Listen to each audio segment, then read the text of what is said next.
Today I'll be driving the Deepal S07, a fully electric SUV that's landed in Australia for around $54,000.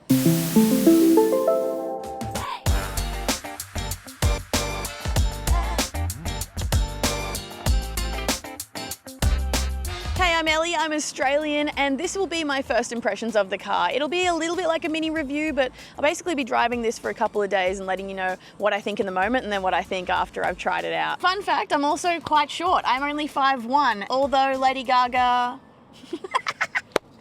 Why am I saying that? Lady Gaga is the same height as me. I'm 5'1", so you are going to be getting the perspective of a slightly shorter person in this car, and that's something I don't really see much in the EV or car review space, so I'm happy to be here to provide that. Like, for example, the headrest already getting into the car is just way too high for me, and it's not adjustable. My head sits underneath the headrest, essentially. It kind of feels like my head just hits this bottom bit here.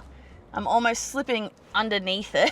Though the seat itself is really comfortable, and I've already driven in this car for about an hour and I really like the comfort. But also, something that people don't always think about is you putting your hair up, your hair and your hair tie kind of bump into the seat rest. So weirdly, as a short person, that kind of works for me because my hair tie will go underneath the headrest and it won't poke into the back of my head. You've got electric seat controls, so up, down, forward, backwards, tilt. And I think this is a lumbar support. So this is kind of what it feels like when you jump into the car. There aren't many physical buttons. It's very sleek. It feels super premium. You have a charging mat here. Charger. This is just my camera stuff. This suede really keeps things in place. You have 2 cup holders, although it didn't fit my water bottle, which is fitting in here. There's so much storage in here. Look at that. There's an apple in there. That was so unfortunate. So close. This is kind of like a standard water bottle that most people will use this size, but anyway, it fits in this giant, like, look at that. This height of it, that thing, it goes all the way in top to bottom. It's pretty unreal. And it does seem like there's a little vent in here that lets a little bit of cool air in, which is pretty amazing. Kind of reminds me a little bit of a Tesla, like, but this big digital screen with a lot of features. The speaker system is really impressive too. Like, wow, thumbs up. Apparently you can do a lighting show. Vehicle and park, vehicle not power off. Oh my gosh, yes. Oh no, no, no, no, no. Hold on. I'm scared. I have a feeling the lights were gonna go crazy on the outside of the car, not just the inside. So I'll test that for you later. The lighting on this thing is pretty incredible. It's funny, it's like just this little magnetized flap. We've also got lights up here that you just touch.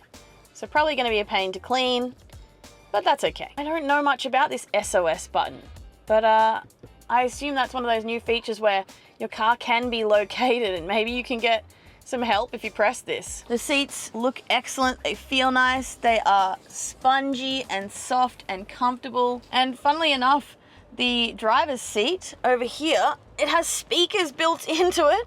I'm unsure if they come out the passenger seat, but definitely when you are using navigation, it'll let you know where to go with the speaker here. And when you take a phone call, that will also come out of the headrest. Something I also love about this car at this price point is it has both heated and ventilated seats. Oh, come back to me. Heated and ventilated seats on both sides. I love that. And apparently a heated steering wheel. I have to double check if that's definitely in this model. Let's turn it on. On the ventilated seats too. I haven't tried that before. Cars like a BYD Dolphin, for example, you can get heated seats in it for around like 38,000 or maybe even in the lower 30s. And this is in the 50s, but you usually do need to pay closer to this price range to get both heated and ventilated seats. Oh my gosh, it is lovely. It's such a luxury. And yes, the steering wheel is warming up and my back is being cooled down by the ventilated seats. This is amazing, especially if you're in Australia. I am so jealous of having ventilated seats, but heated seats is so good for back pain, or if you have to go on a long drive and you just get a bit sore, or if you have to drive to your desk job. Oh, so comforting. And the car also has Apple CarPlay and it has Android Auto. You've also got shortcuts in here of the car. You can turn on and off your HUD, you can turn the car on and off, you can fold the side mirrors in, you can turn off your lane assist and your distraction warning and your sunshade open and close, things like that. All your car's important features kind of pop up here, like the tire pressure and how much mileage you've got. You can even turn on your rear wipers by tapping this or open the tailgate. Over here you've got this little screen which actually allows a heads-up display to be projected onto your windscreen in front of you here. Heads-up displays obviously aren't new or unique to EVs, but they're really cool. This is where things get a little strange in the car, as this part behind your steering wheel actually houses a camera, and you can see it's using its infrared to kind of check on me and bounce signals back. While you're driving, this keeps an eye on you to check if you're paying attention and to just nudge you if you like look away from the road too often. We'll get back to that. Something that's throwing me off a little bit is this is the shifter. So this button puts the car into park, and this you press up and down to go into reverse or to drive. It's just like flicking on your indicators. And that means that your indicators are actually switched to the opposite side that I'm at least used to. And they are here on the left. Bit of a curveball being Australian, but I've already gotten used to it after about an hour of driving. But for the first 15 minutes, really threw me off. I kept doing it incorrectly and freaking myself that I was about to shift into a different gear, like reverse, instead of indicating, which is not something pleasant to get used to when you're first driving a car. We have a button to access our 360 cameras. The cameras are pretty impressive. They do feel a bit off the color. It's like oversaturated and a bit grainy, but I will say all the viewpoints that you have are incredibly handy. They're easy to access, and you even have a 3D camera so you can move around the car. Pretty happy with these so far. Haven't tested it in the night. For me, I've majority driven BYD, Kia and Honda, and compared to the BYD as an all-electric comparison, it doesn't seem as perfectly sharp or clear, but it's only a couple clicks down and it's still as feature packed. So pretty happy with these. Back to the steering wheel. We've got other physical buttons here. I think you can actually program these buttons to be whatever you want. Over on this side of the steering wheel, we have pretty standard buttons where you've got your volume up, volume down, skip tracks, OK is play and pause, your microphone. Down here, you've got a microphone that activates the assistant. Right here. Open the sunshade. And then there we go. So there's a whole lot you can ask Deepal or Deepal. It kind of says its own name like Deepal, so maybe I'm saying it wrong. But there you have it. Really nice view and a really beautiful and large sunroof. It doesn't open, but yeah, it looks fantastic. There are little trim bits of accent lighting around the car, and you can change that color, so it's currently set to like a purple. That is the door to put it down and up. You actually push it forward, which is a bit of an opposites to me. And they are automatic, so you can kind of just flick them open and close. And you open the door with these buttons. So they are electric. Press it, it pops open. Pretty easy. I do want to find out if there's manual door control in or under here somewhere though, because on cars like this that are fully electric, if the battery dies, you can get trapped inside the vehicle with just electric buttons. So you do need to find out, is there a little hatch under here that I can lift this off maybe and then open the door? Being trapped inside a car with electric doors is actually not just an EV problem. I believe there are petrol cars with fancy electric doors, very expensive ones usually, and that's an issue that you can have. Some cars, like my BYD Dolphin, they have manual doors, so you can open up every single one even if the battery were to die. And some, like in a Tesla, like they're really hidden in the back, you can't really get into it. You'd be in trouble. You'd need to jump into the front seat and pull open some things and then get it out. So a quick bit of advice if you are buying any car with electric doors would be just read the manual and find out how you can get out if there is any malfunction. Lots of great ventilation in the car. We have some ventilation here under the screen, across the passenger side here, and then under the steering wheel on the driver's side. If you want to adjust this, you can ask Deepal, the assistant, or you can just press this button, and then kind of like in a Tesla, you can move around the airflow in a touchscreen kind of way, which is pretty funky. It's also a funny design choice on this car that the window kind of just sits all by itself like this. And when you close it, it goes into the door. Like, how about that? This is its funny little key as well. And you've got the typical buttons on it, like lock, unlock. You can make it make a sound. You can open the boot, and I'll double press to open the boot. Nice. I'll have a more in-depth look at the boot shortly, but this is what you're looking at. And there's kookaburras in the background. How lovely. What have we got under here? Ah, tire pressure. Okay, yeah. Honestly, it feels like a pretty solid boot space. We'll have to get some things in there. Now I'm quickly teleporting you to some time I had with my dad to show him this car. And we always check together if his golf clubs will fit in the boot. So here's the test. Unfortunately, if you throw them straight in, they don't fit. But if you take them on an angle, they go straight in, they fit fine. Although Dad was a little disappointed that the speakers got in the way for a perfect fit. Especially when Mum's tiny Suzuki can easily fit golf clubs in the back. It's massive. Hey, watch this. Yeah, good point. Oh, look at that. Yeah, what the? Why can't they make them that size and still make it electric? Yeah, that is pretty annoying because this car looks tiny compared to it. Yeah, but the boot is so much wider. There's still space here. There's like a hand space there still. And you've got space here still. Like, oh yeah, wow. look, that's it there, and you got the that space in there. You can buy this car. And you can fit a set of golf clubs in. Obviously, it's deeper. Yep. Alright? But if I have to, I can jam this in like that.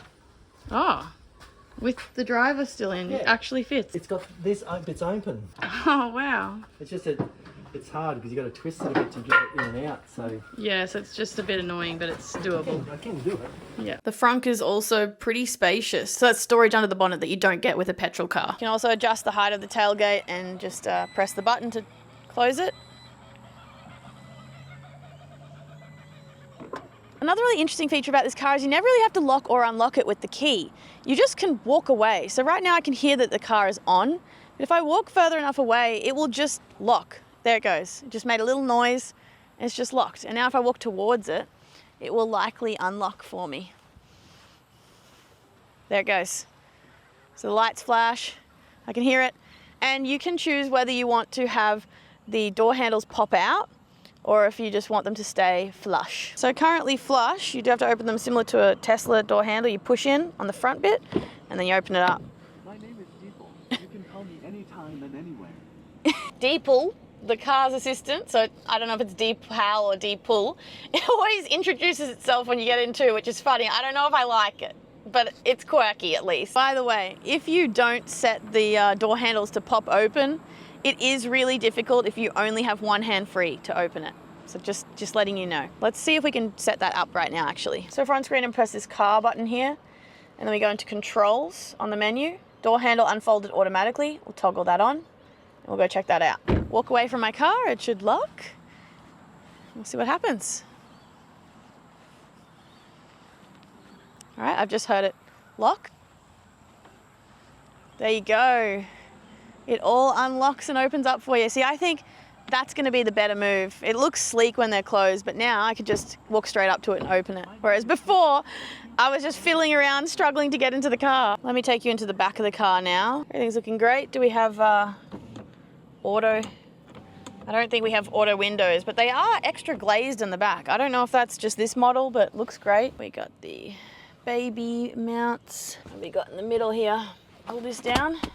Woo, we've got some solid cup holders here. I'm guessing that's for your phone. It's really good looking in here, honestly. Like, it's just a sleek, minimalistic car. I would hope this is relatively easy to clean too. Flat floor bed, which you always get in EVs because they don't need the same systems that a regular petrol car has. So you've got a lot of leg room going on in here. I'm super short, so I have plenty of headroom in this car. Feeling pretty comfortable in here. Something really insane about the back seat here as well is you can actually adjust the seats to increase your leg room. So I'm moving that forward now to get more leg room. Now that might seem like your kid's just going to annoy you, but you can turn that feature off in settings, so you're all good. From the back, you also have the ability to open and close the sunshade, and you should be able to see the aircon temperature here and turn it on and off and adjust it. Let's see. There we go. There, wow, that's great. Oh, there's some good ventilation there. Yeah, that's nice. I think it's really important that cars have vents in the back. It's something that a lot of people miss or don't think about, but it's so needed. Especially if like your kids get sick in the car, they feel unwell. It's also just nice because some cars get really, really hot in the sun, and when the person in the front starts the car, they're gonna feel that breeze immediately and cool down and feel great, but the back can be very stifling. So I feel like that's pretty solid. If we're thinking of kids in the back, by the way, you do have your child lock on your doors here in the touchscreen and things like that as well. We've got these funny like airplane seat stuff holders. Don't hate that. That's pretty good. Not much more to say about the back. They do have lights that you can switch on and off, and the classic handle. So not a bad experience in the back seat so far. Also, it's comfy. The headrest again, I don't know. Wait, let me put it down, all the way down. Okay. That's not bad. All right, it's comfortable for me in the back. The seats are very comfortable. They're squishy and they feel right. They're not hard in the wrong places. They're not lumpy or pushing into your back and being uncomfortable in the wrong places. They're pretty good. The middle seat, let's check. Ooh. This is pretty uncomfortable. It is quite hard. So not the best for a long trip for middle seaters. Yeah, wouldn't recommend, but for a shorter trip, that's gonna be no problem. I'm gonna see if I can put the seats down now. Looks like there's a handle here, so I can just lift that. Oh yeah, I'm gonna have to get out of here. This chair. I had to put that seat forward a bit in the front so I could put this down. Put that down. That looks pretty good. There's a little button here to open the boot.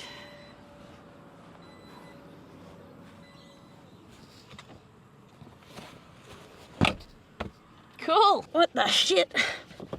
When you have a review car, you never want to like move things out of place in case you don't know how to put it back or you break it. I don't know what's going on there. We'll leave it. There also is a Deepal app that you can use to get into the car. I just haven't set that up because it's like a bit of a mess around when having a car on loan for review, because it's only really meant to have one owner that's connected to. So I assume it will have things like air conditioning control from a distance and all that stuff. It's a nice looking car. I like it, and I really like it in this red color. I don't know if you could like comfortably sleep in it, like it's perfectly flat. You'd certainly fit a lot in there relatively easy, and you could probably pad it out to do that. All right, I think it's time I go on my first drive. I've already driven this car for about an hour, and I'm gonna throw you into that footage of past Elly trying the car for the first time, so let's go. Oh shit, I did it again. So I've just gone to push down on the shifter to indicate, but it's over this side, so there we go. That is gonna be really hard to get used to. Is that on other cars? European cars? Now that I'm in the shade, I can see my heads-up display with my polarized glasses on, but interestingly, you can't see the heads-up display at all. It's so bright and clear though now. It's telling me my speed, where I am in the lane. It's giving me directions saying I have 2.8 kilometers until my next exit. I just indicated with the wrong side again. I tried to use my shifter, trippy.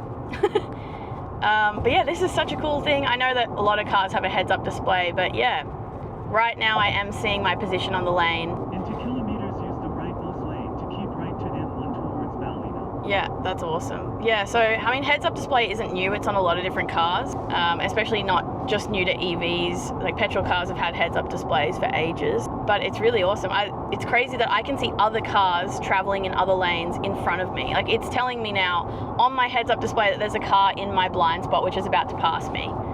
So that is super handy. I don't even have to turn my head. What the heck? It's really given me a lot of great directions. Again, changing lanes, I have to remember my indicators on the opposite. So that's trippy. I'm gonna change lanes now. I can't stop my indicator from indicating. Everyone's probably like, what is she doing?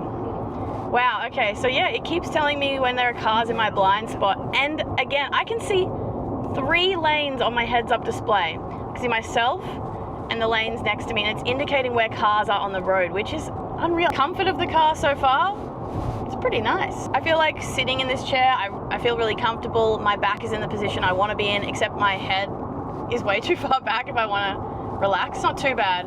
Feels like, yeah, am I sitting underneath the headrest? I think so. I think I'm too small for it. So it's not the best height. They're not really adjustable by the looks of it. No. So not super perfect when it comes to the headrest as usual. I am too short. Yeah, now it's directing me to get off at this exit. Exit left 2. I feel like I can see fairly well.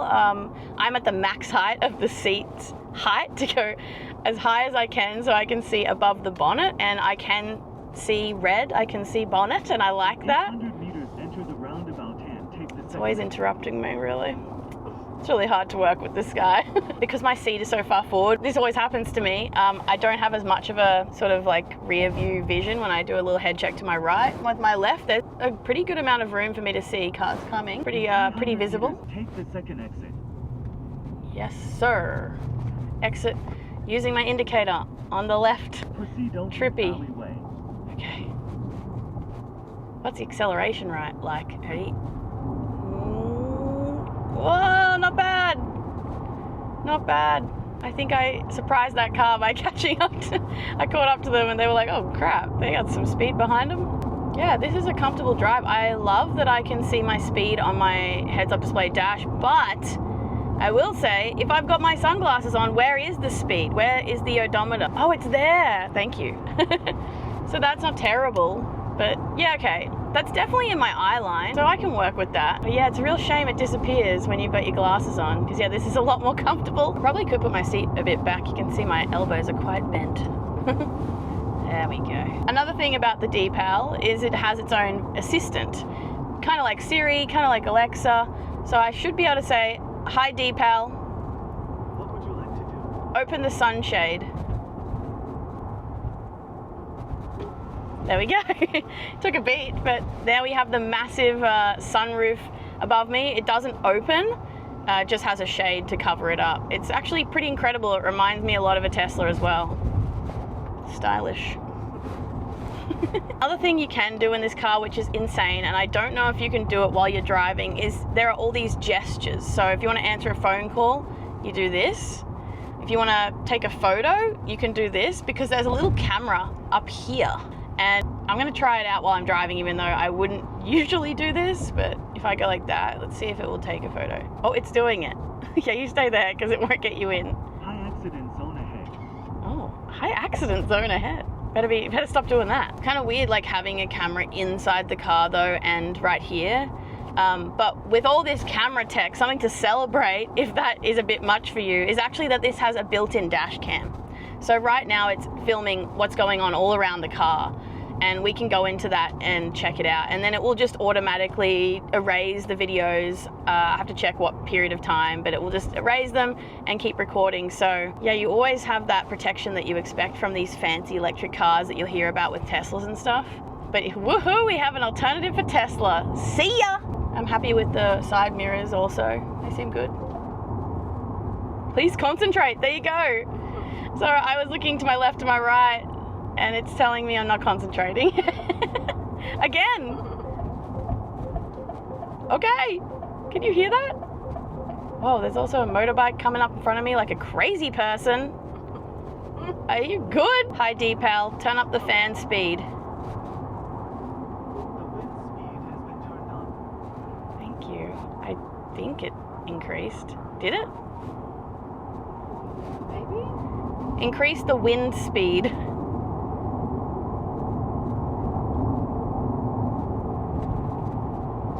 Oh yeah, it's coming. It's funny how they call it wind speed instead of fan speed. I'm now going to have some lunch at the Tweed Regional Art Gallery, which is near Murwillumbah, and I thought I'd take you guys with me.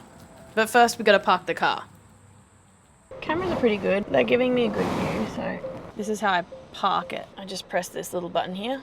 Parking brakes applied. So this is the funny bit. Now that I've parked, I can just get out and leave the car. I don't have to lock it or do anything or think about it. As the key and I walk away, it's just going to do its thing. I'm going to even leave the window down to see if it will sort that out. It feels really weird to do this. Okay, so open door.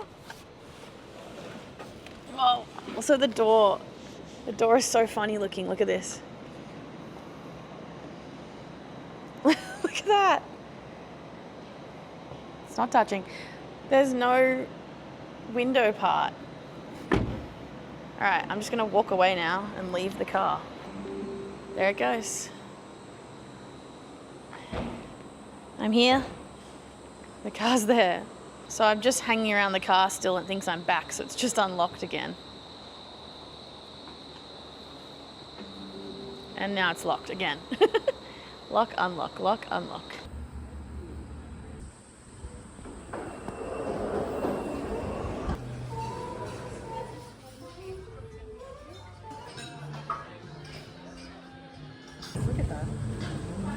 sober, non-alcoholic. That is a nice looking margarita. The verdict of the margarita is, shit, that's nice.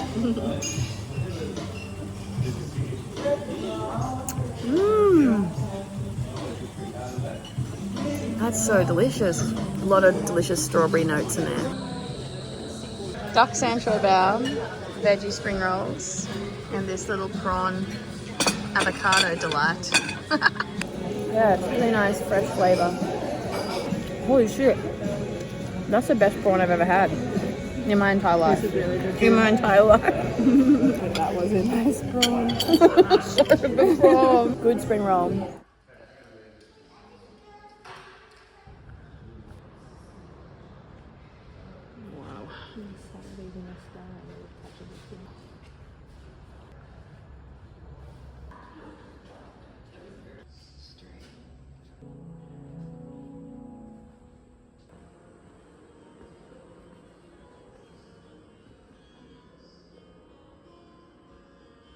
Having such an intimate look inside of someone's house, you really feel like you could have known them.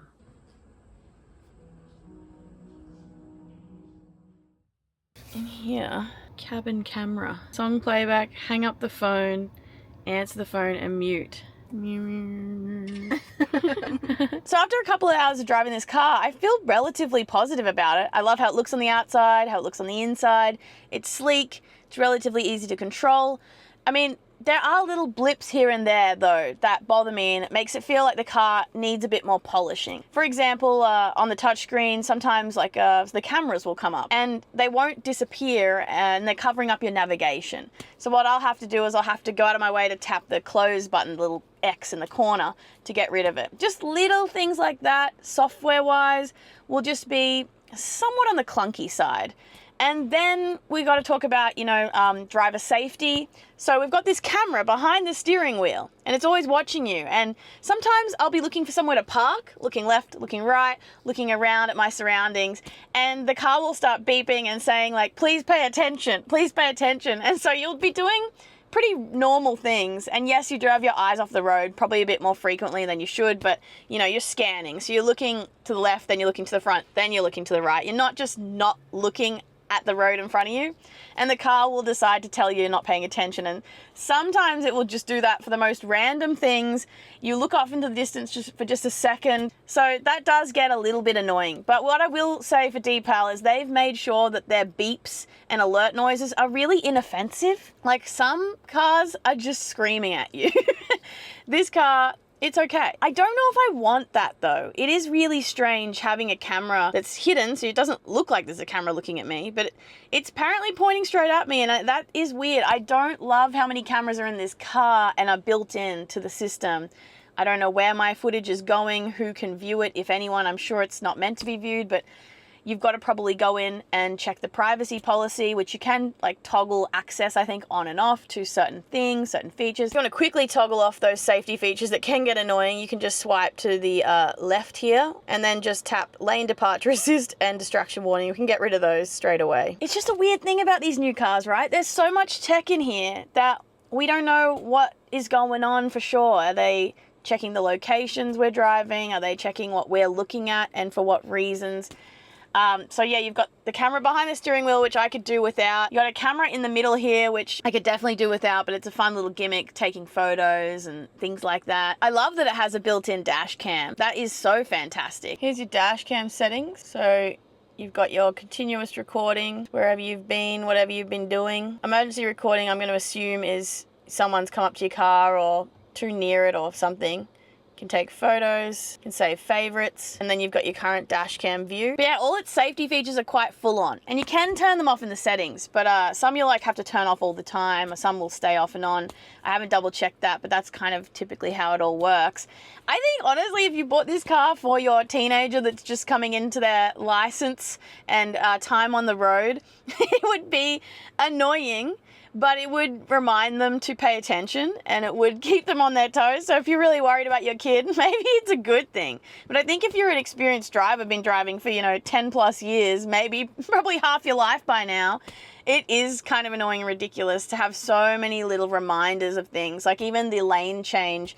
I feel like I'm in the middle of the lane, and if I look in my side mirrors, I am, but maybe I'm a little bit further to the right or a little bit further to the left. It'll start beeping and telling me that I'm on the line, and I don't feel like I am. So it's like, can you just leave me alone? Let me drive, dude. Yeah, a lot of these cars do have things like this, like even in the BYD, it's got stuff like that, and I'll just turn it off because I don't need it. Gee, there's just so much technology now in cars, and I can understand why that kind of thing puts people off, these EVs, but this is happening in new petrol cars anyway. But yeah, I can understand why it's kind of confronting. So I do think there needs to be tweaks when it comes to the software and all these features. But hey, thank you, Deepal, for not making it too loud in my ears. It's very frequent. There's always something dinging and going off, but it's not hurting me or scaring me, which could happen. I still can't get over the fact that when you park this car, you just press it into park, then you open your door,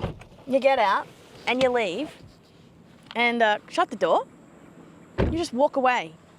It turns the engine off, and it locks itself. It'll do that when you're like a couple meters away. There, it just did it. So hopefully I'll catch you next time. Bye. Apparently you can do a lighting show. Oh my God.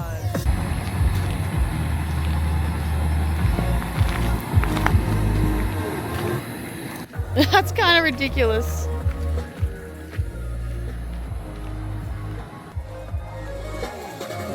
Good sound system though.